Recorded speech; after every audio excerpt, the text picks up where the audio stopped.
Comme je l'ai dit, aujourd'hui est un jour particulier. Depuis, je veux prêcher, mais le Seigneur veut travailler dans la vie des gens. Parce que le Seigneur veut communiquer avec le cœur de ses enfants. Dieu veut remplir votre cœur de sa puissance d'amour.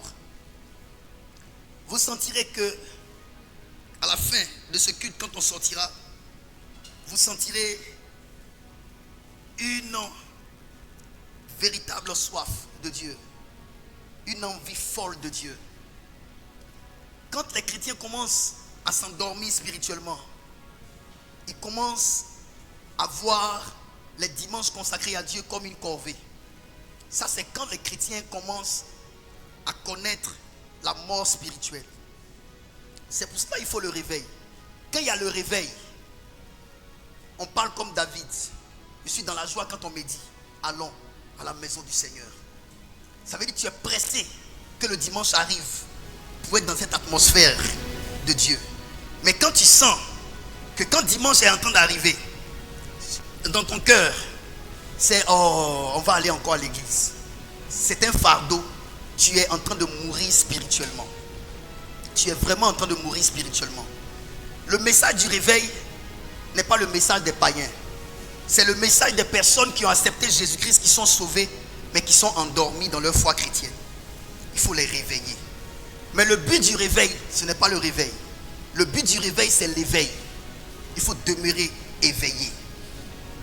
Que Dieu vous accorde l'esprit du réveil. Vous voyez parmi vous, il y a beaucoup de personnes qui ne sentent rien de tout ce qui se passe ici. On chante, il y a des gens qui sentent la présence de Dieu, mais il y a des gens qui sont arrêtés comme ça. Ces personnes-là, leurs esprits sont morts spirituellement. Quand quelqu'un a un esprit mort, la personne n'a pas de répondant par rapport à Dieu. Tout ce qui se fait dans la maison de Dieu, ça ne touche pas la personne. Ce sont ces genres de personnes qui dans cette atmosphère-là ne sentent rien. Et quittent l'église malgré tout ce que Dieu fait dans le cœur des autres. Parce que spirituellement, ces personnes sont déconnectées de Dieu. Quand Adam et Ève ont péché, ils sont morts spirituellement. La mort spirituelle n'est pas l'absence de l'esprit. C'est la mort de l'esprit.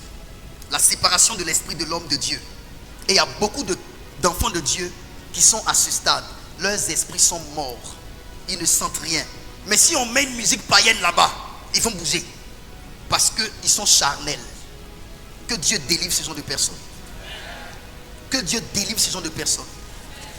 Si vous voulez savoir si quelqu'un ressent la présence de Dieu dans l'atmosphère de Dieu, ça se voit sur son visage. Tu vas voir pendant que quand quelqu'un est en train de sentir la présence de Dieu, son visage change. Son attitude change. Son caractère change. Tu vois, la personne commence à vouloir prendre une position discrète et secrète parmi les gens. Mais il y a d'autres, c'est là même, ils baillent comme des fous. Celui-là, qui baille comme un fou comme ça là, il a perdu la présence de Dieu qui est en lui. Il n'est pas connecté à l'esprit de Dieu. Il est coupé de Dieu. Ou bien il y a d'autres qui sont comme ça. Jean, finissez. Il est mort spirituellement. Lorsque quelqu'un sent la présence de Dieu dans l'atmosphère de Dieu dans l'église, la personne a envie d'adopter l'attitude de la chambre secrète. Tu vois la personne se met à genoux. Tu vois la personne ferme ses yeux. La personne rentre dans une zone de concentration. La personne ne veut pas être dérangée. Mais quand tu vois dans cette atmosphère où d'autres sont en train de se mettre à genoux, d'autres sont en train de prier comme ça, d'autres sont en train de se concentrer comme ça. Il y a un qui est là, qui regarde tout le monde. Lui, il surveille. On dirait qu'on l'a mis ici comme vigile. Il a été coupé de Dieu il y a longtemps. Il n'y a rien dans sa tête. Que Dieu réveille vos esprits morts. Je déclare que Dieu réveille vos esprits morts. Même si dans la vie tu n'as pas grande chose, mais quand Dieu est en train de passer, tu sens, tu as une richesse. Tu as un répondant en toi. C'est comme Bartimée. Bartimée, il n'avait rien. Il n'avait pas d'argent. Il était aveugle. Il était en train de mendier. Mais quand Jésus passe, la présence de Jésus ne le laisse pas indifférent. Même si tu n'as pas aujourd'hui de l'argent, même si tu n'as pas grande chose, mais si la présence de Jésus ne te laisse pas indifférent, tu as quelque chose de Dieu en toi. Parce que c'est celui qui répond que Dieu appelle. Et celui qui répond, c'est celui qui entend. Quand Dieu est en train de passer, quand on est en train de prier, tu peux rentrer. Tu rentres, tu quittes à la maison, tu rentres. Ceux qui n'ont pas l'habitude de développer une relation avec Dieu de manière personnelle, tu ne transportes pas la présence de Dieu de chez toi jusqu'à l'église. Mais quand dans l'église, tu commences à sentir, arriver un moment du culte, que l'atmosphère est en train de changer, si tu sens ça, c'est que tu as le répondant de Dieu en toi.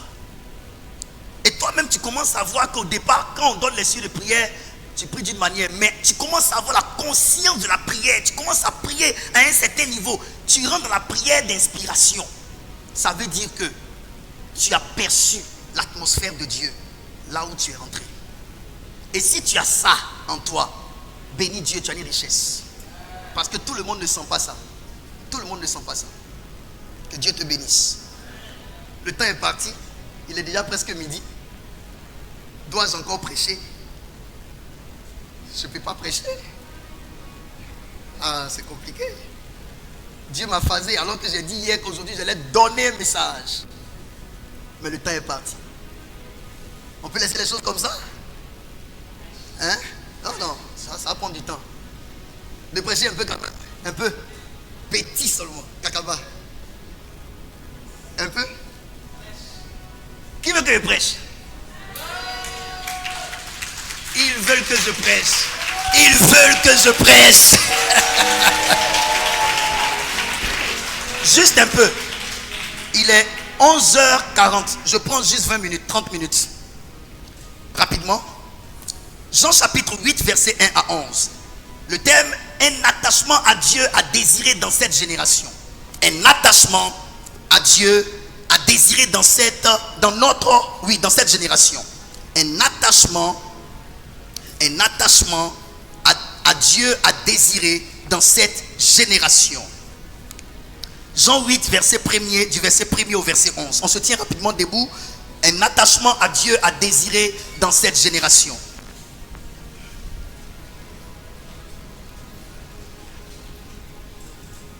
Un attachement à Dieu à désirer dans cette génération. Jean 8, 1 à 11. Allons-y vite, on ne perd pas le temps.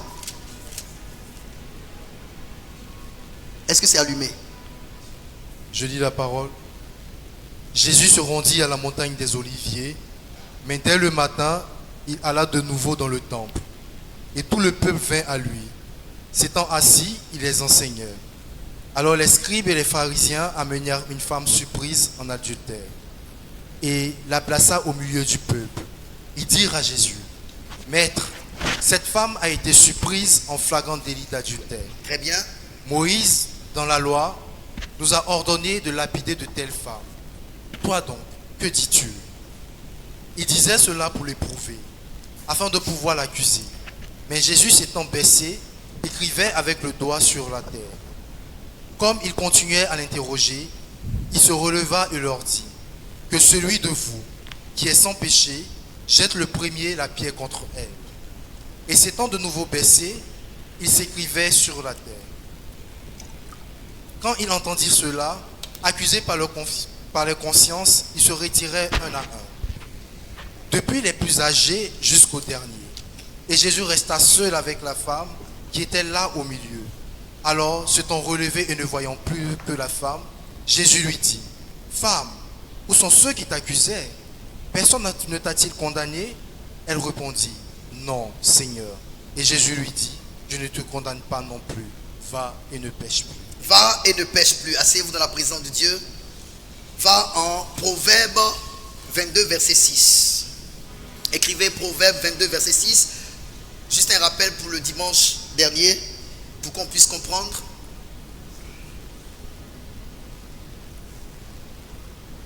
Proverbe 22, verset 6. Seigneur, merci pour ton message. Merci de nous parler et de nous communiquer ta pensée. Merci de me donner de développer le deuxième point, la deuxième raison qui pousse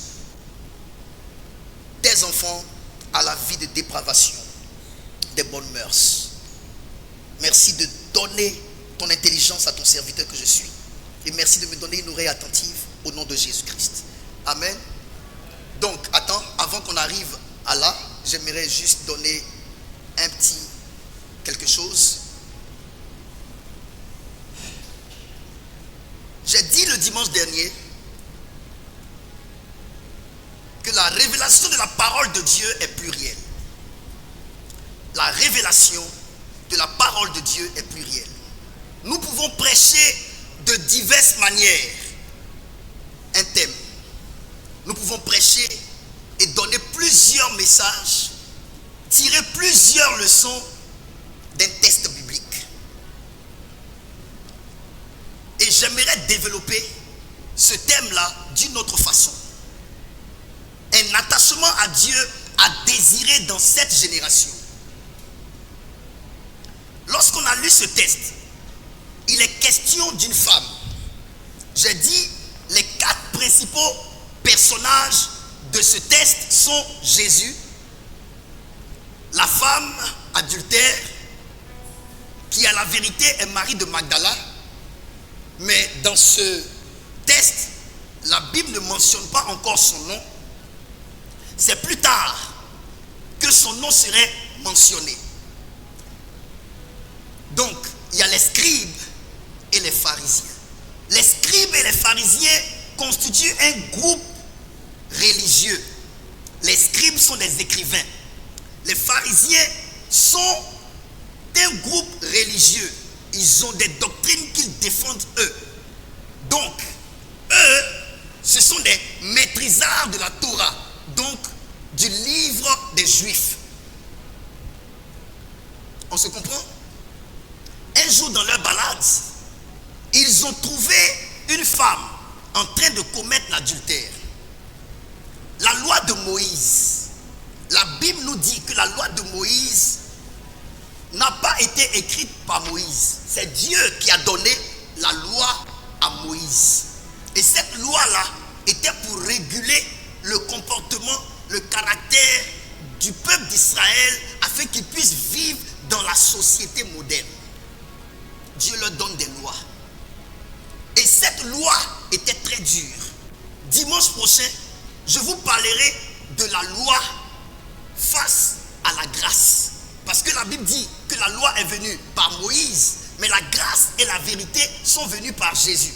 Donc quand vous voyez les scribes et les pharisiens prendre la femme, s'appuyant sur la loi pour aller confronter la loi de Moïse à la connaissance de Jésus, ils sont en train de montrer une différence entre la loi et ce que Jésus enseigne. Donc disons la loi de Moïse et la loi de Jésus. Donc Moïse dit que cette femme-là qu'on a attrapée en train de commettre l'adultère, on doit la lapider et la tuer. Qu'est-ce que toi tu en dis? Si Jésus dit ne la lapidez pas, ils vont utiliser le fait que Jésus ne marche pas selon la loi de Moïse pour condamner Jésus. Donc c'était au fait un piège. C'était un guet-apens. C'était un piège. Ils ont tendu un piège à Jésus. Mais Jésus, qui est le maître de la parole, a baissé sa tête, écrivant sur le sol. Il lève la tête, il les regarde et il leur dit que le seul d'entre vous qui n'a pas de péché lui lance le premier la pierre. À la vérité, Jésus est en train de dire, ceux qui ont le droit de condamner autrui sont ceux en qui il n'y a pas de fraude, il n'y a pas de péché. Donc si en vous également il y a aussi des péchés, vous n'avez pas le droit, même si la loi de Moïse stipule que quelqu'un qui aurait commis l'adultère devrait passer par la mort, vous n'avez pas le droit, si en vous il existe aussi le péché, de la condamner. Donc celui qui a le droit d'exercer le jugement sur un individu, c'est celui en qui il n'y a pas de péché, donc qui est irréprochable vis-à-vis de la loi. Alors que ceux qui sont venus lancer les pierres à la femme, ils sont aussi des pécheurs. Eux aussi commettent des péchés. Bien vrai que leur péché ne soit pas l'adultère, mais ils commettaient d'autres péchés qui étaient aussi des péchés. Et Jésus, lui, en qui il n'y a point de péché décide de ne pas condamner la femme. Donc si celui en qui il n'y a pas de fraude, celui en qui il n'y a pas de péché, décide de ne pas condamner la femme adultère, comment ceux en qui il existe des péchés peuvent-ils se permettre de condamner leurs semblables? Voilà la situation. Donc l'historique de ce test. Voilà ce que je vous dégage comme l'historique de ce test. Mais ce n'est pas là-bas que je veux aller. Non, ce n'est pas là-bas que je veux aller.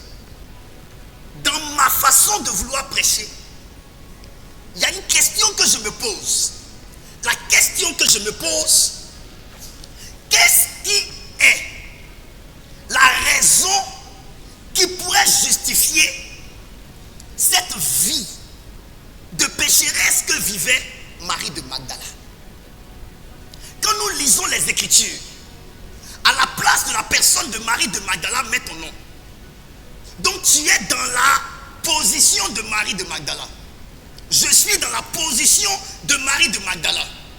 La question que je pose, si Jésus n'était pas là, en ce testant précis, est-ce que Marie de Magdala n'allait-elle pas perdre la vie? Si. Ces personnes qui aussi avaient des péchés en elles allaient exercer le jugement de la condamnation sur la femme si Jésus n'était pas là. Qu'est-ce qui alors allait donner le droit à ces personnes-là de tuer la femme si Jésus n'était pas là? C'est l'adultère que cette femme a commise. N'est-ce pas? Écoutons bien la parole de Dieu. Bénissons Dieu parce que ce jour-là, Jésus était là. Bénissons Dieu parce que ces personnes-là ont attrapé la femme en train de commettre l'adultère loin de Jésus, mais ont décidé de faire venir la femme devant Jésus afin que Jésus dise un mot par rapport à ce que la loi de Moïse leur donne comme autorisation sur la vie de la femme. Imaginons que Jésus ne soit pas là ce jour-là. Est-ce que la femme n'allait pas mourir? Elle allait mourir. Qu'est-ce qui justifierait sa mort? L'adultère, n'est-ce pas? Donc, disons simple, c'est l'adultère qui allait décider de la mort de la femme. N'est-ce pas? Alors que nous savons que la loi vient de Dieu. Et la loi stipule que une personne qu'on a attrapée en train de commettre l'adultère doit être mise à mort. Donc, allons-y devant Dieu. Dieu n'aime pas la vie d'adultère. On se comprend? Merci mon fils. Dieu n'aime pas la vie d'adultère. À la vérité, c'est l'adultère que Dieu n'aime pas. Dieu, il aime le pécheur, mais il n'aime pas le péché. Alors que l'adultère est un péché. J'ai commencé à réfléchir sur les raisons qui nous condamnent aujourd'hui à certaines pratiques contraires aux bonnes mœurs dans la parole de Dieu. Qu'est-ce qui a fait que cette femme, qui déjà est mariée, se retrouva en train de commettre l'adultère? Il faut qu'on se pose des questions sur les circonstances qui ont poussé la femme à une telle vie de péché, qui allait la pousser à une mort certaine vis-à-vis de la loi de Moïse. Il faut qu'on se pose ces questions. Qu'est-ce qui fait qu'aujourd'hui, il y a des personnes qui volent? Qu'est-ce qui fait qu'aujourd'hui, nous tous, y compris moi-même, nous sommes tentés de commettre certains péchés qui très souvent font la honte de notre propre vie? La première raison, c'est que nous n'avons pas décidé en premier lieu de ce que nous faisons que nous n'aimons pas. Parce que tout ce que Dieu avait créé était très bon dans Genèse. Quand Dieu a créé l'homme, il a dit que tout ce qu'il avait créé était très bon. Donc l'homme que Dieu a créé avait été créé parfait. L'homme avait été créé avec une perfection. Mais qu'est-ce qui nous a donné cette nature qu'on appelle la nature adamique, qu'on appelle aussi le vieil homme, qu'on appelle aussi la chair? C'est l'héritage spirituel du péché qui vient de nos premiers parents, Adam et Ève, que nous avons vu dimanche dernier à partir du livre de Actes des Apôtres et le livre de Romains chapitre 5. Il est dit que Dieu a voulu que tous les hommes viennent d'un seul sang. Donc nous tous, que nous soyons guéris, que nous soyons bêtés, que nous soyons juifs, que nous soyons thaïlandais, peu importe notre religion, peu importe notre ethnicité, nous venons d'un seul sang.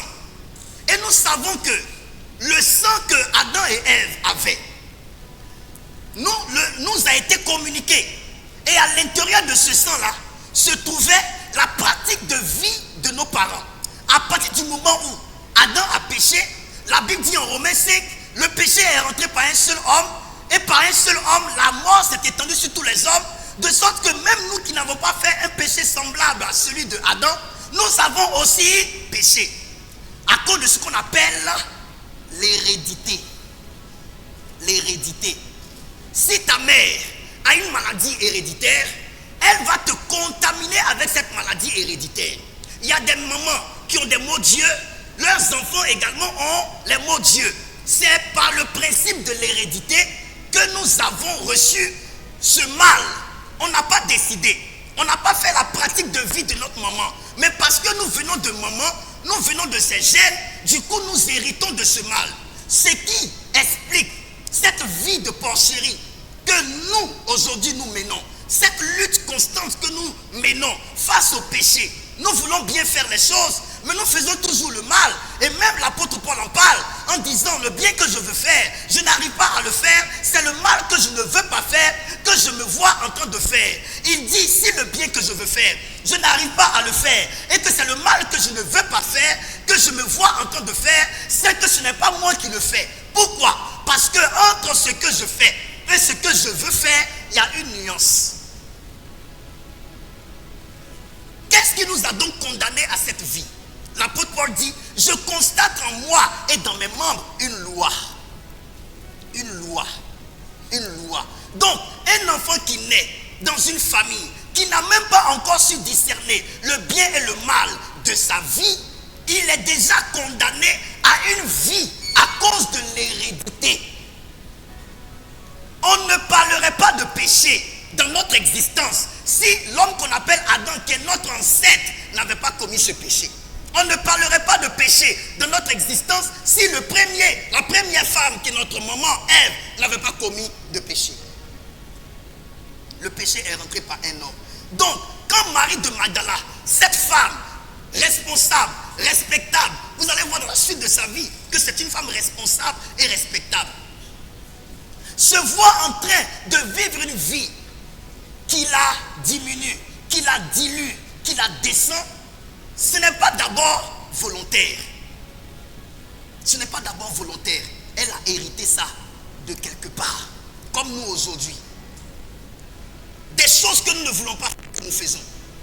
Des pratiques de vie que nous ne voulons pas aborder, faire, que nous faisons. Ça vient d'abord de nos premiers parents, nos premiers ancêtres, Adam et Ève. La deuxième raison, c'est l'irresponsabilité des parents. Et on a parlé de Proverbes. Lis. Allons-y vite, il faut que je finisse. Proverbes chapitre 22, verset 6. Verset 6, allons-y. Instruis l'enfant selon la voie qu'il doit suivre. Instruis l'enfant selon la voie qu'il doit suivre. Et quand il sera vieux, il ne s'en détournera pas. Il ne s'en détournera point. Cette femme qu'on appelle Marie de Magdala n'était plus un bébé. Elle n'était plus un bébé.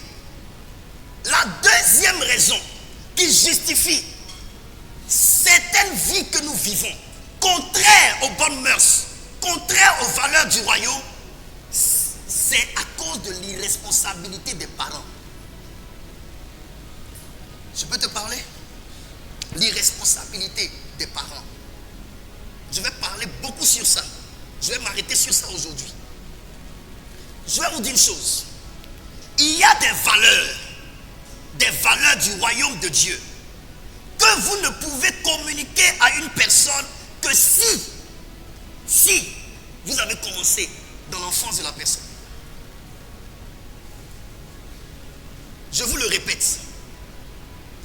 L'étape de l'enfance est l'étape que Dieu a donnée aux parents afin d'investir les valeurs du royaume dans l'enfant. Au-delà de l'étape de l'enfance, il sera difficile lorsqu'un enfant devient adolescent que tu mettes certaines valeurs dans sa vie. Je parle aux parents. L'enfance est une opportunité d'investissement des valeurs du royaume. Est-ce que vous savez que le Jésus de nom est celui qui a tué l'église? Je vais répéter ça. Oui, l'ennemi de l'église et l'ennemi des chrétiens, c'est le Jésus de nom. Le Jésus de nom. Je viens, tu vas comprendre. Et ça, c'est le Seigneur qui me le disait ce matin sous la douche. Il m'a dit, tous les chrétiens qui n'ont que le Jésus de nom, N-O-M, sont des ennemis du véritable Christ. Je viens. Jésus marche avec ses disciples. Arrivé à un certain moment de leur marche, il dit à ses disciples, arrêtez de m'appeler Seigneur, Seigneur. Autrement dit, arrêtez de prononcer mon nom. Faites ce que je vous dis de faire. Vous savez pourquoi? Beaucoup de nos enfants sont gâtés. Vous savez pourquoi? Les chrétiens sont détruits parce qu'ils ont accepté Jésus, mais que de nom. Ils n'ont pas accepté Jésus, le Jésus des pratiques. Jésus ne se résume pas à son nom. Jésus se résume à la pratique de sa parole. C'est pourquoi vous verrez dans certaines familles où les gens ne sont pas en Christ, enseigner des valeurs du royaume de Christ à leurs enfants. Ils ne connaissent pas Jésus. Papa ne connaît pas Jésus. Maman ne connaît pas Jésus. Mais ils enseignent la probité, l'honnêteté. C'est une valeur du royaume. Ils enseignent le respect de l'aîné. C'est une valeur du royaume. Ils enseignent, comme on appelle, se coucher, dormir à des heures raisonnables, se reposer, manger équilibré. Ils enseignent toutes ces choses. Le respect. Ils enseignent toutes ces choses à leurs enfants. Tout ce qu'ils enseignent là, ce sont des valeurs du royaume de Christ. Mais on a des chrétiens qui n'enseignent que le nom Jésus. Ils disent Jésus à leurs enfants. L'enfant dit Jésus, mais il n'enseigne pas les valeurs. La probité, il n'enseigne pas. Un mystique enseignerait la probité à ses enfants. Un mystique enseignerait la fidélité à ses enfants, la loyauté à ses enfants. Il serait mieux utilisé dans la société plus que le chrétien qui va à l'église, qui chante toujours Jésus, Jésus, mais qui est ignorant sur les valeurs du royaume de Christ.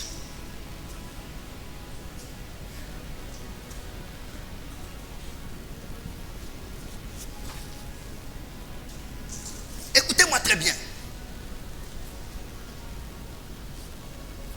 Quand Jésus marche sur la terre, il dit le royaume de Dieu est venu jusqu'à vous. Dans le royaume de Dieu là, il y a une manière de marcher. Dans le royaume de Dieu, il y a des valeurs qui régissent le royaume. Dans le royaume, il y a une façon de faire. Même le jour où le Saint-Esprit descend, la langue avec laquelle il baptise les hommes, ça révèle la colonisation. Quand le ciel colonise la terre, quand une grande puissance colonise un peuple, ils impactent le peuple avec leur langue. Donc quand Dieu, par son esprit, descend pour coloniser des hommes, la première des choses qu'il fait, il impose la langue du ciel à ces hommes. Donc on commence à parler des langues différentes. Amen. Vous voyez, Jésus, par son esprit, il change le langage. Il donne un autre langage, une autre manière. Il investit la langue. Les Français parlent le français, mais ils ont une manière de se vêtir. Ils ont une manière de se vêtir. Tout ça, ça entraîne le changement de vie des peuples qu'ils ont anéantis, qu'ils ont dominés, qu'ils ont domptés. Nous, ici, les peuples africains, on ne portait pas de costume. Mais c'est parce que nous avons été colonisés par la France que leur façon de s'habiller, leur façon même de manger, leur façon de parler nous a impactés. Aujourd'hui, il y a des vêtements que nos soeurs portent. C'est pas de chez nous. C'est pas de chez nous. Ça vient de chez les Asiatiques, on a pris ça chez les Brésiliennes, chez les gens, chez les autres nations. Donc c'est tout ça qui montre les effets de la colonisation. Vous devez comprendre que lorsqu'on dit chrétien, ça ne doit pas être juste la connaissance du nom J-E-S-U-S. Quand on est chrétien, quelles sont les manières de parler? Quelles sont les manières de se comporter? Quelles sont les manières de se vêtir? C'est pourquoi dans la parole de Dieu, Dieu va dire dans Lévitique que ses enfants doivent bien se vêtir. Dieu traite du vêtement. Dieu traite de la façon dont on parle. Il dit quand vous parlez que il y a du sel sur votre langue afin que votre parole donne une bénédiction à l'autre et non une malédiction. Donc Dieu nous enseigne comment nous devons parler. Parce que c'est l'investissement du royaume dans la vie d'un individu qui caractérise sa nouvelle façon de vivre. Le problème de l'éducation de nos parents, c'est ça. Les parents ne font que faire venir leurs enfants à l'église et ils leur parlent que de Jésus. Ils laissent les enfants se faire leur propre éducation. Non. Jésus ne se résume pas à son nom J-E-S-U-S. Jésus se résume à sa pratique des valeurs du royaume, à sa pratique de parole, sa pratique de connaissance de vie. On doit apprendre aux gens comment parler, on doit apprendre aux gens comment se comporter, on doit investir en l'enfant. Quand on est chrétien là, on marche comment, on parle comment, on se comporte comment dans la société. Hein? J'espère que je ne te choque pas, que tu n'es pas blessé. Hein? Ok, je n'ai pas encore blessé. Hein? Je ne veux pas blesser. Instruis l'enfant selon la voie qu'il doit suivre. Et quand il sera vieux, il ne s'en détournera pas. Dieu parle avec certitude parce qu'il sait que l'étape de l'enfance est la meilleure étape pour investir dans l'enfant. Investissez la probité. Investissez le fait de donner ses dîmes et ses offrandes à l'enfant. Vous vous souvenez, il y a une jeune fille qui a joué le rôle de la première dame. Ils ont dans ce pays. Elle est métissée comme ça. Une jeune fille comme ça, petite fille comme ça, qui joue le rôle de la première dame. La première dame l'a reçue même. Ils lui ont posé des questions. Quand elle reçoit de l'argent, qu'est-ce qu'elle en fait? Elle a dit devant les écrans, je donne ma dîme. Pourquoi? Parce que sa mère lui a enseigné ses valeurs chrétiennes. Elle n'a pas dit Jésus, tout ça. Elle a dit je donne ma dîme. Tu sens que cette fille-là a été instruite selon les valeurs du royaume. Et c'est sa mère qui a déposé cet enseignement dans l'ADN de son enfant. Et elle a bien fait parce qu'elle a pris son enfant dans l'étape de l'enfance. C'est la meilleure étape pour bâtir du solide en une personne. Quand la petite fille va grandir, elle ne s'en détournera pas. Pourquoi les musulmans sont des Hezbollah? Pourquoi les musulmans sont des durs à cuire? Pourquoi un musulman a du mal à donner sa vie à Jésus et à devenir chrétien? Parce que le musulman, dès le bas âge, on commence à pousser le petit musulman à réciter des sourates, à aller à l'école coranique. Or, c'est la meilleure étape pour que quand il grandira, il ne puisse plus se détourner de la religion islamique. Donc vous devez savoir la façon dont les musulmans enseignent leurs enfants, la façon dont les musulmans instruisent leurs enfants, ça montre pourquoi il est difficile pour les musulmans de venir à Jésus après juste un message, une prédication de donne ta vie à Jésus. La plupart des musulmans qui acceptent Jésus, c'est des personnes à qui Jésus lui-même s'est révélé. Parce que ce sont des personnes qui ont reçu un background de l'islam depuis le bas âge. C'est ce qu'on nous a appris depuis tout petit. On a grandi avec. Ça s'est formaté en eux. Ça a grandi avec eux. Ça s'est enraciné en eux. Donc même quand ils grandissent, tout ce que tu vas dire de Jésus là, c'est du fun. Parce qu'en eux, il y a déjà l'âme de Allah. Ça a été bâti à l'intérieur d'eux. Et ce sont leurs parents qui ont veillé à cela. La trajectoire de vie d'un enfant n'est pas décidée par Dieu en premier. La trajectoire de vie d'un enfant sur la terre est décidée en premier lieu par ses parents. Ceux qui sont proches de lui. Ceux qui ont la charge et la responsabilité de la conduite de sa vie. C'est eux qui mènent la trajectoire de la vie de l'enfant. Et non Dieu. Le Dieu qui prend soin de l'homme, c'est le Dieu qui se fait représenter par sa méthode humaine. Oh.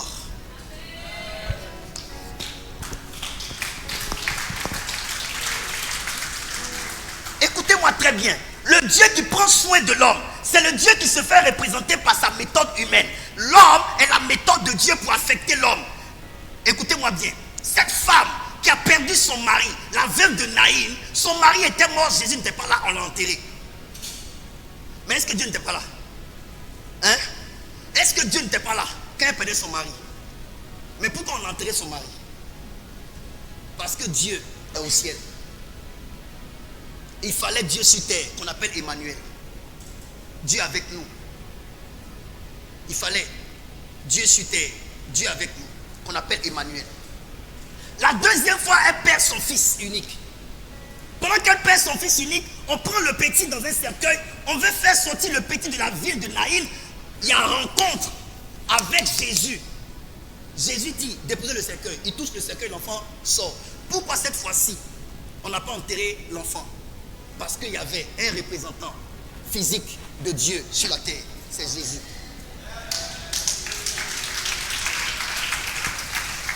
Donc, tu confies l'éducation de ton enfant à Dieu. Seigneur, éduque mon enfant. Ce n'est pas à lui de le faire.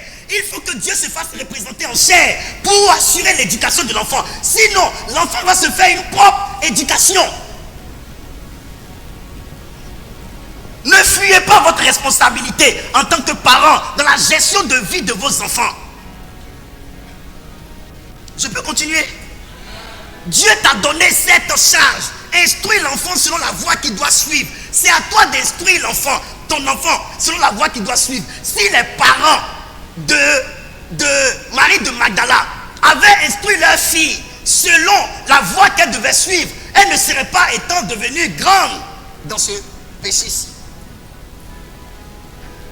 Donc l'une des raisons qui nous pousse à faire certaines choses qui ne sont pas de Dieu aujourd'hui, la première, c'est que nous avons hérité du mal de Adam en premier lieu. Deuxième, l'irresponsabilité de nos parents.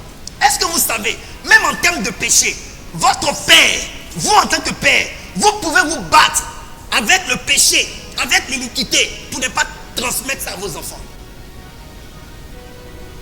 Oui. Il y a des péchés que vous avez hérités de vos parents qui doivent s'arrêter à votre niveau. Si vous acceptez de mener la bataille du péché, le Seigneur dit, vous n'avez pas encore lutté jusqu'au sang contre le péché. Il y a des péchés qui sont transgénérationnels. Si ça ne s'arrête pas à ton niveau, tu vas transmettre à tes enfants. Tu vas transmettre ça à tes enfants. Et l'enfant qui le veuille, qui ne le veuille pas, en lui, il y a des prédispositions à faire cette chose-là. Et parce que il y a dans son sang cette prédisposition-là, l'enfant va dans son parcours rencontrer des personnes qui font ce même péché pour conduire l'enfant dans ce péché-là. Parce que le sang qu'on a dégage des ondes. L'être humain dégage des ondes. Et les ondes que tu dégages donnent des alertes au monde spirituel. Ça attire des personnes qui sont compatibles à ce qui est dans ton sang. Donc les rencontres que nous faisons ne sont pas des rencontres fortuites. Ces rencontres que nous faisons révèlent ce qui loge dans notre ADN. Si tu as en toi le sang de la royauté de ta famille, tu vas voir que dans ta vie, tu vas rencontrer les grands. Si tu as en toi l'alcool que ton papa a bu jusqu'à on dit ton grand-père a bu, il est mort par l'alcool. Ton papa aussi a bu jusqu'à il est mort par l'alcool. Toi, tu es né de ton papa, dans ton sang se trouve l'alcool. Tu te dis la vérité. L'alcool qui est dans ton sang là, même si toi-même, en tant qu'homme, tu n'aimes pas boire, l'alcool qui est dans ton sang va te donner des amis qui boivent pour qu'un jour, tu sois tenté de boire.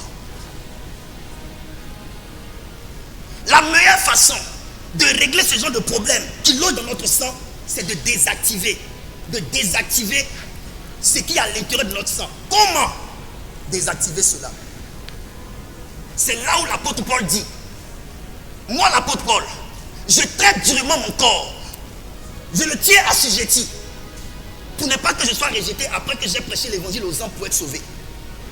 Donc l'apôtre Paul savait qu'il fallait une discipline obligatoire, personnelle et une discipline quotidienne. Parce que des choses qui étaient dans son sang là, ces choses-là étaient plus fortes que lui. S'il ne maintenait pas sa vie dans une discipline, il pouvait tomber dans le mal.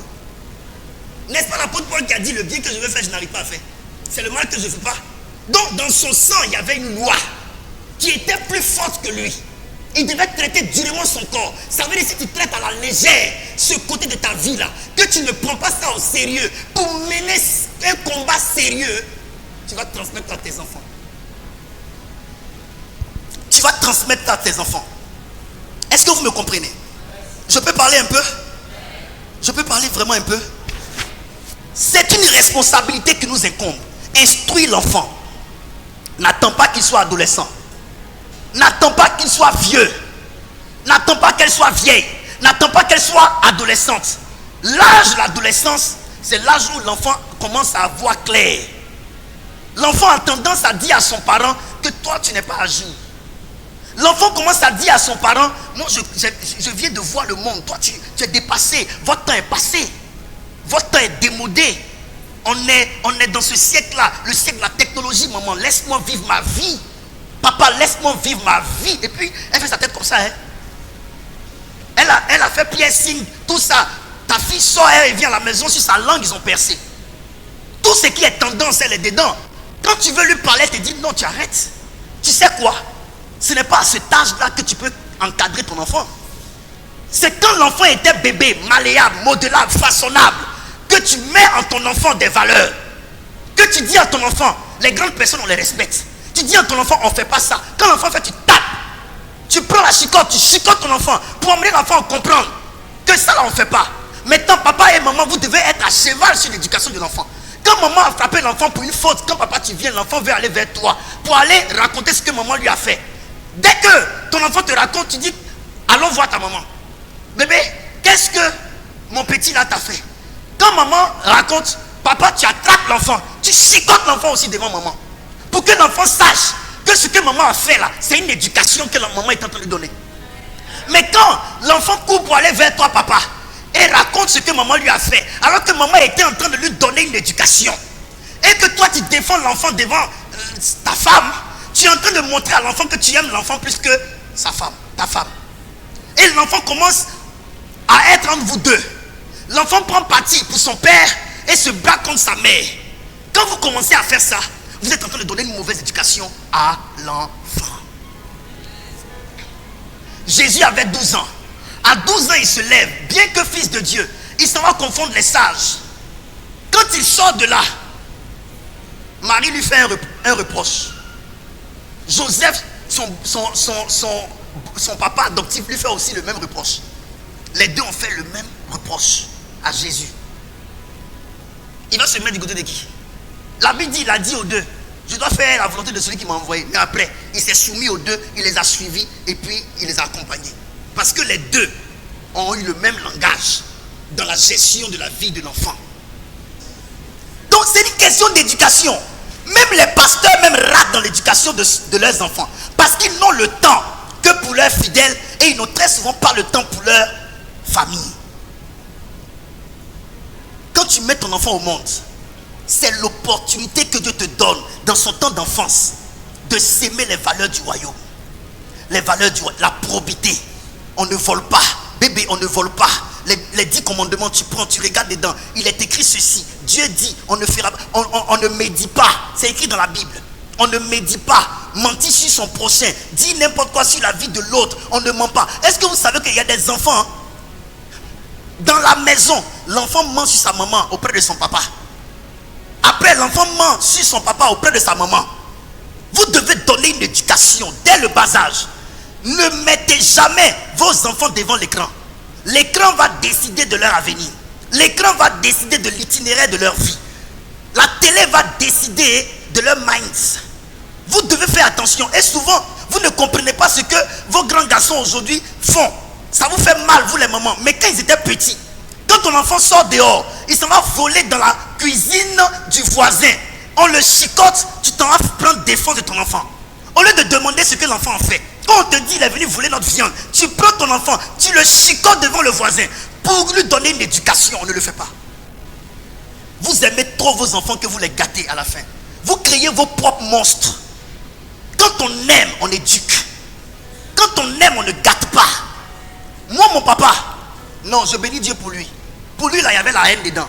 Mais ça m'a servi.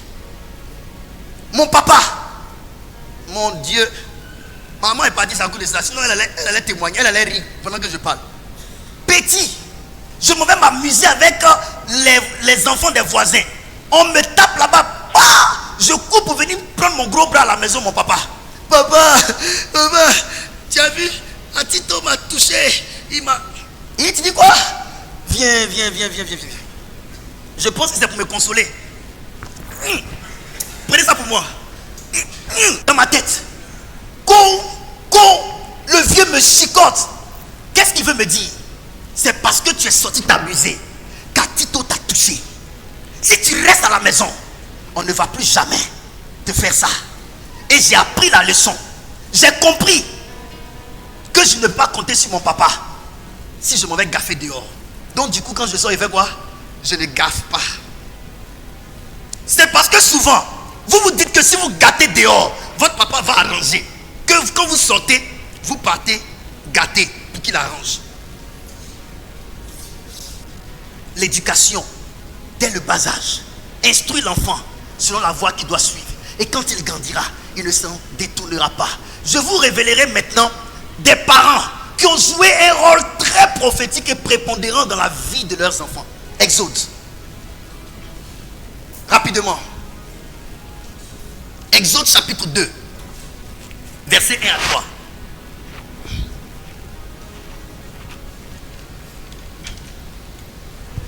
J'ai eu la parole. Vas-y. Un homme de la maison de Lévi avait pris pour femme une fille de Lévi. Cette femme devint enceinte et enfanta un fils. Elle vit qu'il était beau et elle le cacha pendant 3 mois. Ne pouvant plus le cacher, elle prit une caisse de jonc qu'elle endurcit de bitume et de bois. Oui. Elle y mit l'enfant et le déposa parmi les roseaux sur le bord du fleuve. Merci. Ici, il est question de la mère de Moïse. Est-ce que vous savez que les grandes destinées naissent dans des contextes mortifères? Retenez cette phrase. Les grandes destinées naissent dans des contextes mortifères. Lorsque Moïse naît, Moïse était une très grande destinée. Mais la naissance de Moïse a coïncidé avec l'annonce de mort de tous les enfants mâles des femmes des Hébreux. Les grandes destinées naissent toujours dans les contextes mortifères. Je peux continuer? Les grandes destinées naissent toujours dans des contextes mortifères. Dans mortifère à mort. Contexte de mort. Il y a la mort qui plane sur la famille. Donc Pharaon, j'ai envie d'aller vite, mais il y a des gens qui comprennent lentement. Pharaon avait décidé à l'époque que tous les enfants mâles de son époque devaient être tués. Écoutez-moi bien. Il y a eu beaucoup de femmes qui avaient fait des enfants mâles. Mais toutes ces femmes-là qui avaient fait des enfants mâles ont passé leurs enfants au tranchant de l'épée. Vous comprenez? Elles ont jeté leurs enfants dans le Nil. Le Nil a beaucoup mangé. Le Nil s'est beaucoup rassasié dans cette période-là. Mais Moïse, quelqu'un que Dieu a envoyé sur terre, ayant sur lui une étoile forte, la maman dans la main de qui Moïse est né, a préféré regarder son fils au lieu d'écouter ce que Pharaon a dit. Écoutez-moi bien. L'irresponsabilité des parents, ce n'est pas Dieu qui décide sur la terre ici de l'itinéraire que doit prendre ton fils. Dieu trace le plan. Jérémie 29 verset 11. Je connais les projets que j'ai formés sur vous, projets de paix et non de malheur. Ça c'est déjà établi. À toi papa, à toi maman, de consulter Dieu pour savoir ce que Dieu veut faire de ton enfant et de lui donner une éducation en fonction. En fonction. Vous savez que Pharaon était le Dieu roi de l'époque. Personne ne peut entendre un ordre qui sort de la bouche de Pharaon sans trembler. Cependant, lorsque vous êtes une maman avec une responsabilité divine dans la gestion de la destinée d'un enfant, à côté de la peur de Pharaon, vous regardez aussi l'amour de la destinée de votre enfant. Elle avait peur, comme les autres femmes, qui avaient peur de ce que Pharaon avait dit. Vous savez quoi? Quand Pharaon parle, si tu n'as pas fait, tu meurs. Tu meurs. Et surtout que vous êtes à l'étranger, en Égypte. Vous n'êtes pas sur votre propre terre. Ça ne lui coûte rien de t'ôter la vie. Je regarde au fond de moi. Je me demande, mais les autres femmes là, qui ont tué leurs enfants là, pourquoi n'ont-elles pas regardé un peu leurs enfants? Pourquoi n'ont-elles pas regardé un peu leurs enfants? Si Dieu permet que l'enfant naisse et que l'enfant ne meurt pas à l'accouchement, c'est que l'enfant a une destinée. Mais regardez, ces femmes-là ont entendu la même chose que la maman de Moïse avait entendu. Ordre qui venait du roi. Tous les enfants mâles devaient mourir. Elles ont eu une attitude en obéissance à la voix de Pharaon. Sauf la mère de Moïse. Pourquoi la mère de Moïse était-elle différente? Parce que la mère de Moïse, au-delà de ce que Pharaon avait dit, qui tétanisait toutes les femmes et toutes les familles, avait jeté un coup d'œil sur son enfant. Elle avait au fond d'elle l'esprit du chamar gardé. Elle savait que c'était à elle de garder, de chamar l'enfant. Vous savez que le premier ordre que Dieu a donné concernant le jardin à Adam et de Ève, il a dit cultiver et garder. C'est le verbe chamar. Chamar, garder, être des gardiens. Donc Adam était gardien dans le jardin. Dieu voulait que Adam garde le jardin. Le jardin était le premier enfant que Dieu avait donné à Adam. Le jardin. L'esprit du chamar. Maman, tu as la responsabilité de chamar ton enfant. Papa, tu as la responsabilité de chamar ton enfant. Mais quand je parle de chamar, ce n'est pas d'abord le chamar sur le plan physique. Garder ton enfant des voleurs, garder ton enfant des braqueurs. Ce n'est pas d'abord ça. C'est garder ton enfant de la mauvaise éducation. C'est garder ton enfant de la parole du diable. C'est garder ton enfant des enseignements du diable qu'on voit être diffusés à la télé, qu'on voit être diffusés à la radio, qu'on voit être diffusés dans nos maquis, qu'on voit être diffusés partout dans les rues. Vous devez garder. Et comment on garde un enfant de tout ce qui se joue dehors? C'est l'enseignement. Maman, enseigne ton enfant. Papa, bâtis en ton enfant les valeurs du royaume. Elle a regardé son fils. Qu'est-ce qu'elle a vu? Elle a vu que le visage de Moïse était beau. En termes hébreux, le visage beau n'est pas une beauté physique. C'était une beauté de la destinée. Elle a vu l'étoile de Moïse à travers son visage. Est-ce que vous savez que quand Dieu, Adam et Ève ont péché, quand Dieu libère la sentence sur Adam, il dit qu'il va travailler la terre et c'est à la sueur de son... C'est pas front. C'est vous qui dites front. Dieu n'a pas dit front, Dieu dit visage. Lisez vos Bibles. Dieu dit c'est à la sueur de ton visage que tu vas manger. Que tu vas manger. Manger, c'est pas le fruit. Manger là, c'est pas le fruit des récoltes. C'est pas le fruit. Le fruit, c'est quoi? C'est pas le résultat. Quand on dit tu as réussi, c'est que ta vie a porté fruit. Donc vous devez savoir la destinée d'un enfant, c'est sur son écran visuel qu'on le découvre. On découvre la destinée d'un enfant sur son face, son visage. Parce que ce qui décide de la récolte, c'est la sueur qui couvre le visage dans le travail. Quand tu travailles, c'est sur ton visage. S'il y a de la sueur, on dit c'est la sueur de ton visage que tu mangeras.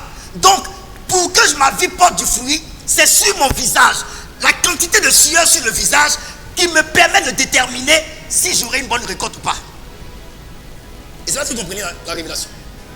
Donc, le visage d'un enfant laisse entrevoir la destinée de l'enfant. Et si vous n'avez pas des regards perçants, si vous n'avez pas les yeux ouverts, si vous n'avez pas les yeux de l'aigle, vous n'auriez pas la révélation de ce que serait votre gamin. votre gamine. La mère de Moïse avait également entendu ce que Pharaon avait dit. Cependant, elle avait décidé d'utiliser ses yeux pour jeter un coup d'œil sur le visage de l'enfant. Quand elle regarde l'enfant, elle montre sa responsabilité de mère sur l'enfant. Ce que tu accouches, tu dois l'observer pour savoir comment lui donner son traitement. Vous n'observez pas vos enfants. Alors que la Bible dit, un enfant, dès son bas âge, il commence à laisser entrevoir les signes de ce qu'il sera. Mais pour que tu puisses savoir, voir les signes, il faut que tu l'observes. Il y a des mères qui n'observent même pas leurs enfants. Regarde ton enfant dans la maison, s'il aime se jouer les patrons, tu vas savoir qu'il a l'esprit de roi sur lui. Ton enfant, il n'aime pas manger avec les autres, il se met toujours à part, il se prend. Il y a un signe de quelqu'un qui va devenir quelqu'un. Donc tu vois en même temps le mal qui est en lui. Il faut déjà commencer à voir que mon enfant, il est né, il a hérité du mal et du bien. En lui, je vois un signe de grandeur. Mais si je ne lui donne pas l'éducation selon Dieu, la grandeur là va migrer de grandeur en orgueil. Parce qu'il commence à se prendre. Ne touche pas à ça, ne touche pas, c'est pour moi. Ne touche pas à ça, c'est pour moi. Dans la maison, il a des frères, mais il dit ne touche pas, tout lui appartient. Quand un enfant fait ça, il a esprit de commandement. C'est positif, mais il faut le recadrer. Sinon, il va vouloir tout pour lui et rien pour les autres. Il ne serait pas loin d'être envieux. Il aura le mal de voir les autres en avoir. Si son papa célèbre son grand frère et qu'il est là, il va vouloir que son papa le célèbre. Il n'a pas passé les examens. Donc vous devez déterminer tout ça. Vous devez voir, écoutez, là où il y a la bénédiction, il y a la malédiction. Les deux marchent de pair. Donc autant tu observes ton enfant pour voir des qualités qui révèlent l'esprit roi, qui révèlent l'esprit chef, qui révèlent l'esprit patron. À côté se trouve un autre esprit qui veut prendre le dessus sur tout le monde, qui veut dompter tout le monde, qui veut écraser tout le monde, qui ne veut pas laisser la place aux autres. Il faut l'éduquer. Je parle aujourd'hui. Donne-moi un banc. Il a dit un banc. Merci. Écoute-moi bien. La mère de Moïse était une mère observatrice. Est-ce que vous savez que dans l'observation, il y a finalement la découverte de la destinée. Quelqu'un qui passe son temps à observer, il se concentre, il regarde, il observe, il va commencer à avoir des informations qu'il n'avait pas autrefois. Tu vas commencer à entendre des voix. Parce qu'à partir de l'observation, il y a une parole de Dieu cachée que tu vas percevoir. Dieu prend Jérémie, le met devant un paysage. Il le met devant un paysage et puis lui dit, Jérémie, que vois-tu? En disant à Jérémie, que vois-tu? Il est en train de dire à Jérémie, Jérémie, vois. Vois. Parce que si Dieu t'interroge sur que vois-tu, c'est que Dieu veut que tu regardes. N'est-ce pas? Que tu observes. Jérémie était devant un paysage. Mais regardez ce que Jérémie dit. C'est extraordinaire. Jérémie a regardé jusqu'à... Ses yeux se sont attachés à la branche d'amandier. Je me pose toujours la question. Comment tu peux voir une branche d'amandier sans voir l'amandier? Parce qu'aucun arbre n'est détaché de son tronc. Et si un arbre est détaché de son tronc, il ne peut pas être suspendu. Comment Jérémie peut-il dire, je vois une branche d'amandier? Pourquoi ne dit-il pas, je vois l'amandier? Tout court. Mais parce que quand il a regardé, il a senti que son attention allait sur la branche. Souvent tu regardes tellement tes enfants, tu observes tellement les songes que tu as fait. Tu t'assois pour regarder dans le creux des songes que tu commences à avoir des réponses. Des réponses. Le problème de beaucoup, vous ne méditez pas. La méditation élève notre niveau d'esprit à la communication. Je vous dis la vérité. Tous ceux qui rentrent dans un système de méditation finissent par communiquer. Souvent, tu peux ne même pas encore communiquer avec Dieu, mais tu communiques avec ton âme. Tu te parles à toi-même. Tu te poses des questions et puis tu reçois des réponses au-dedans de toi. C'est ton âme qui deal avec toi comme ça. Ton âme. Quand tu commences à entrer dans la dimension où, j'enseigne des choses. Quand tu commences à entrer dans la dimension où tu commences à communiquer avec ton monde intérieur, écoute-moi très bien. écoute-moi très bien, tu n'es pas loin d'avoir ce qu'on appelle l'équanimité de l'esprit. Écrit, équanimité de l'esprit. On appelle ça l'équilibre de l'esprit. L'équanimité. L'équanimité. Q-U-A-N-I-T. Équanimité. Oh, le temps est bon et le temps est clément.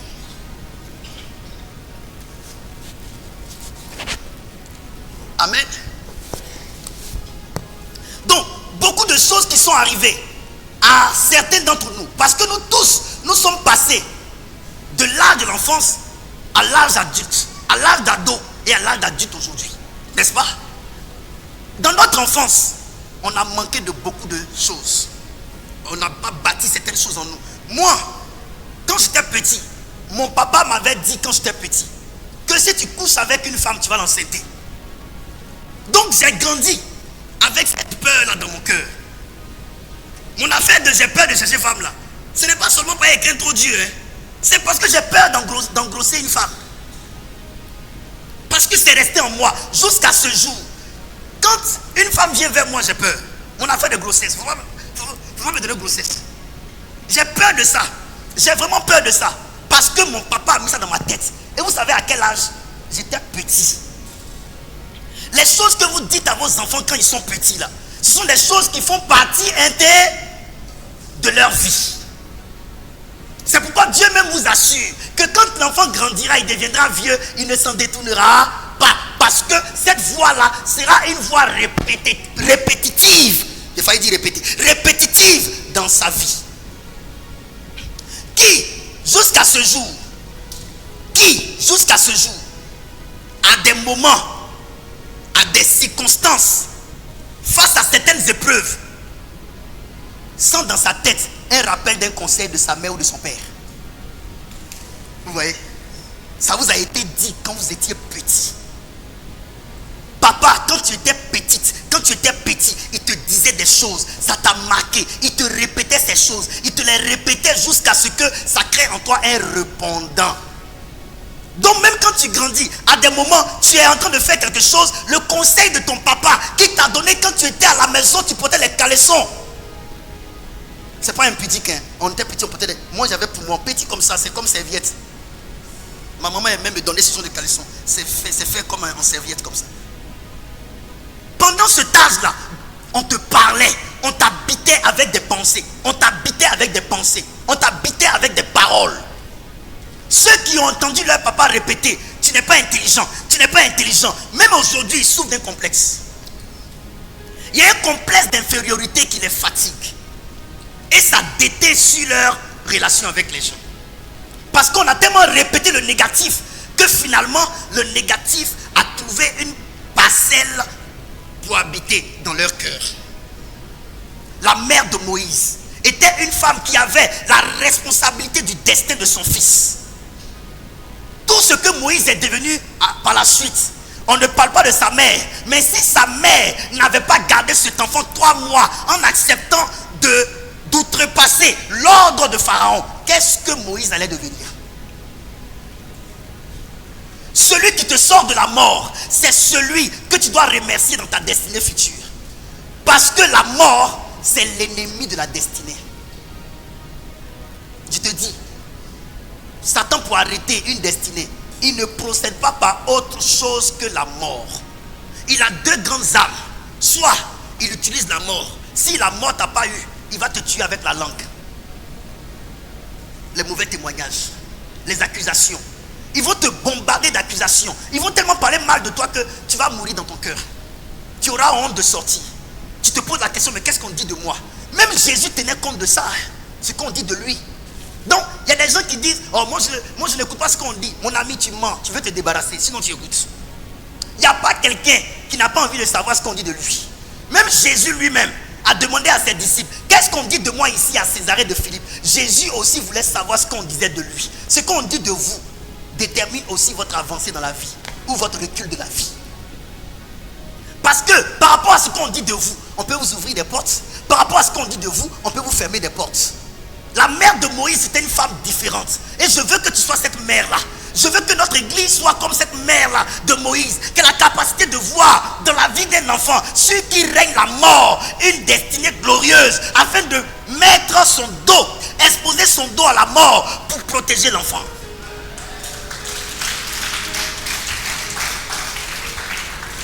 Je vous ai dit, tous ceux qui ont une grande destinée naissent dans un contexte mortifère. À deux fois, des gens qu'on reçoit à l'église, ils viennent avec un emballage qui inspire la mort. L'homme de Dieu doit voyager au-delà de l'emballage de la personne.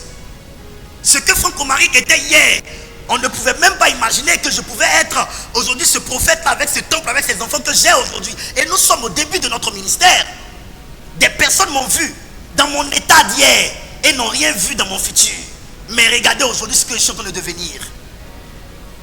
Donc, les gens peuvent venir dans un emballage mortifère, dans un emballage de mort. Mais toi qui as les yeux perçants, comme la mère de Moïse, tu dois voir au travers. Au travers de l'emballage mortifère. Au travers de cette manière de s'habiller qui ne ressemble à rien, qui ne révèle rien. Pour prendre la personne et te battre avec la personne. Et c'est ce qu'aujourd'hui nous n'avons pas dans la francophonie. On a très peu de pères spirituels qui ont la capacité de placer leur dos, d'exposer leur dos à la vindicte populaire pour nous protéger. On a très peu de fils aussi qui, lorsqu'ils ont des pères qui sont en train de leur parler afin qu'ils changent, pour améliorer leur conduite, pour améliorer leur manière de faire, quittent les pères parce qu'ils ne veulent pas qu'on leur reproche quoi que ce soit. Ce qu'on te reproche, c'est ce qui va te fermer les portes devant. Et si tu ne peux pas accepter qu'un père te parle, demain, un fou va te faire les mêmes reproches et ça ne sera pas plaisant. Il faut que nous ayons des mamans dans les églises qui, au lieu de nous exposer, nous protègent. C'est-à-dire qu'elle sait ce qu'on dit de nous dehors. La mort était sur Moïse, mais elle a dit, mon fils, même si la mort est sur toi, moi je ne vois pas la mort. Souvent, j'aimerais vous dire, ne marchez pas dans les lignes des propos ou des pensées des autres sur les autres. Faites-vous votre propre idée. Souvent tu entends le témoignage qu'on rend sur quelqu'un et tu commences à avoir une attitude par rapport à la personne. Laisse la personne venir vers toi. Marche avec la personne. Fais-toi toi-même ton idée personnelle. Si Jésus regardait à ce que les gens avaient dit que Marie de Magdala avait commis l'adultère, il allait la juger avant même. Mais Jésus a voulu faire son idée personnelle. Jésus a voulu faire son idée personnelle. Quand Jésus a regardé Marie de Magdala, il a vu certes qu'elle avait péché. Oui, il a vu qu'elle avait péché. Mais il a vu au-delà de son péché. Il a vu que cette femme avait besoin d'aide. On va lire les textes dimanche prochain. La même femme de Marie de Magdala, Jésus allait la rejoindre devant. Il a chassé 7 démons de son corps. Donc la raison était les esprits mauvais. Les hommes savent ce que nous faisons en mal, mais ils ne savent pas les raisons qui nous ont poussés à faire ce que nous faisons. Alors que Jésus, avec la sagesse qu'il a, il a la capacité, parce que la Bible dit, la sagesse réfléchit sur tout et connaît les raisons des choses. Jésus est sage, donc il réfléchit sur les choses et il connaît les raisons des choses. Il sait le pourquoi tu es tombé hier. Il sait le pourquoi tu as chuté hier. Il sait le pourquoi tu bois sans t'arrêter. Il sait le pourquoi tu fumes sans t'arrêter. Il sait le pourquoi tu te drogues sans t'arrêter. Il sait le pourquoi. Il connaît les raisons. Et c'est les raisons que Jésus a identifiées qui justifient ce que nous faisons, qui fait que Jésus est fidèle et qui tient auprès de nous. Les hommes nous jugent à l'acte, mais Dieu, il regarde les raisons qui nous poussent à poser l'acte. Je peux continuer juste un peu ou bien tu es fatigué? Je m'arrête. Sois comme la mère de Moïse. Moïse doit sa vie à sa mère. Dans votre vie, il y a un âge que Dieu vous donne où il faut qu'on prenne soin de vous. Ce n'est pas à vous de prendre soin de vous-même. Un bébé ne peut pas prendre les seins de sa mère pour mettre dans sa bouche. Un bébé ne peut pas se servir. Un bébé ne peut pas se laver de lui-même. Quand vous acceptez Jésus, même si vous avez 30 ans dans la vie physique, la vie naturelle, en Christ, vous êtes encore des bébés. Quelqu'un doit être à côté de vous. Quelqu'un doit prendre la charge de votre vie. Quelqu'un doit donner de son temps pour vous. Quelqu'un doit se battre à vos côtés. Quelqu'un doit chasser vos démons. Quelqu'un doit se lever contre le monde de l'enfer. Parce que tous ceux qui sont appelés à de grandes destinées sont convoités par le monde de l'enfer. L'enfer réclamait Moïse. Hélas, pour tous ses frères qui sont morts, les mamans ont été irresponsables. elles n'ont même pas jeté un coup d'œil sur leur enfant pour voir ce que Dieu a laissé inscrit sur leur visage. Écoute-moi très bien. Sur le visage de ton enfant se trouve une écriture. Quand Jésus est mort sur la croix, ils ont écrit 3 fois sur la croix qu'il était le roi des Juifs. Chaque enfant qui naît ou qui meurt, quand tu nais, on écrit un papier. Quand tu meurs, on écrit un papier. La naissance te donne droit à des écritures. Quand un enfant naît, il y a une inscription qui est sur son visage. Seule la maman qui sait déchiffrer, décoder le mystère des écritures sur le visage de l'enfant peut voir dans les lignes de la sueur du visage de l'enfant ce que Dieu a déposé sur l'enfant. Ma mère n'a pas compris. J'étais encore dans son ventre que lorsque sa camarade lui a dit allons consulter cette femme féticheuse, elle est restée dehors. La femme féticheuse dans la cave a dit tu es venu avec la camarade, dans son ventre se trouve un garçon. L'enfant là, c'est les enfants, c'est l'enfant des gens du ciel. Elle n'avait pas compris. Je suis né. Elle me regardait, elle m'observait. La première parole que j'ai dite, ce n'est pas papa, ce n'est pas maman. C'est la lune que j'ai nommée. J'ai nommé la lune avant de nommer papa et de nommer maman. J'étais un enfant des gens d'en haut. C'est lors de la délivrance de ma mère que les esprits vont dire quand tu venais au monde, on a vu un feu géant qui quittait le ciel qui venait sur la terre. On a vu dans le feu un libérateur. La famille allait se détruire. Tu allais tout détruire dans notre famille. C'est pourquoi on voulait te tuer à la naissance. Demande à ta mère. Le jour de ta naissance, on a touché ton papa pour qu'il frappe ta grande soeur à mort. Et c'est ce qui s'était passé réellement. Pendant qu'on m'a couché, ma grande soeur est née. Ma grande soeur plutôt, après que je viens, était sous perfusion. Mon papa l'avait botté jusqu'à la tuer. L'objectif c'était que ma maman ne puisse pas pousser et que je meure. Pourquoi? Parce qu'il y avait un libérateur qui naissait. Oui. Et quand tu as un libérateur dans ta famille, quand dans tes mains se trouve un homme de destinée, quelqu'un qui te donnera une nouvelle histoire, il faut une protection. Voyez-vous, quand Marie portait Jésus, Joseph voulait quitter Marie. Mais Dieu dit non. Ce qui est dans le ventre de Marie là est trop précieux pour que Marie reste seule, sans aide. Il faut quelqu'un pour couvrir Marie. Il faut quelqu'un pour garder Marie. L'ange est venu dire à Joseph, ne laisse pas Marie ta femme. L'enfant qu'elle porte là, c'est le Fils de Dieu. Et il est resté à ses côtés. Marie portait Jésus. Mais Joseph portait Marie qui portait Jésus. On a besoin d'une aide. On a besoin de quelqu'un à nos côtés quand on est petit. Pour nous guider, pour nous orienter. Jésus était Fils de Dieu. Mais lorsque l'ennemi voulait venir l'attaquer, Dieu s'est révélé à Joseph pour lui dire, prends l'enfant, va le cacher en Égypte. Pourquoi n'a-t-il pas dit que les anges le protègent? Parce que quand tu es bébé, il y a un âge de l'enfance quand tu l'as, tu ne peux pas te protéger. Dieu lui-même ne peut pas te protéger. Il faut qu'il mette des hommes pour le représenter à tes côtés, pour te garder. Je vais m'arrêter là. Écoute-moi très bien. Souvent, vous balancez la vie de vos enfants entre les mains de Dieu. Seigneur, occupe-toi de mon enfant. Ce n'est pas Dieu qui doit s'en occuper, c'est toi. C'est toi qui dois assurer son école. C'est toi qui dois assurer son éducation spirituelle. Matin, tu te lèves le matin, tu pries. Il y a une heure, tu donnes à ton enfant, viens, on va prier. L'enfant sera habitué aux prières matinales. Quand il va grandir, il ne va pas s'en détourner. Mais regardez vos enfants. Matin, ils se lèvent le matin, c'est amusement d'abord. Pourquoi? Et puis vous ne criez pas sur eux. Demain, vous serez étonné que l'enfant n'aime pas Dieu. Mais si tu l'as habitué à tout ce qui est loin de Dieu, comment l'enfant va aimer Dieu? L'amour de Dieu se cultive dans le cœur d'un être humain. Ça se cultive. Quand les enfants viennent à l'église, là, quand ils rentrent souvent à la maison, ils commencent à imiter le prédicateur. N'est-ce pas? Quand vous partez à l'église avec vos enfants, quand ils rentrent à la maison, ils commencent à prendre boîte pour faire non, Jésus, devant ça. Souvent, ils vous imposent les mains à vous-même, leur maman. Ils sont en train de faire ce que le papa là a fait dans l'église. Pourquoi? Parce qu'un enfant cherche un repère. Un enfant là, il cherche un repère. Je n'ai pas dit chercher un repère. Il cherche un repère. Beaucoup de choses que nous faisons dans notre âge aujourd'hui viennent du fait que lorsque nous étions petits, on ne nous a pas enseigné ces choses. Que Dieu nous enseigne.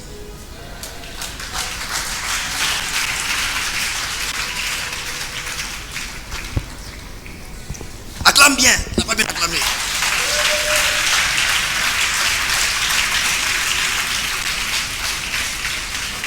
Que le Seigneur te bénisse. J'espère que ça va te servir. Et que ça ne sera pas juste pour écrire dans ton cahier.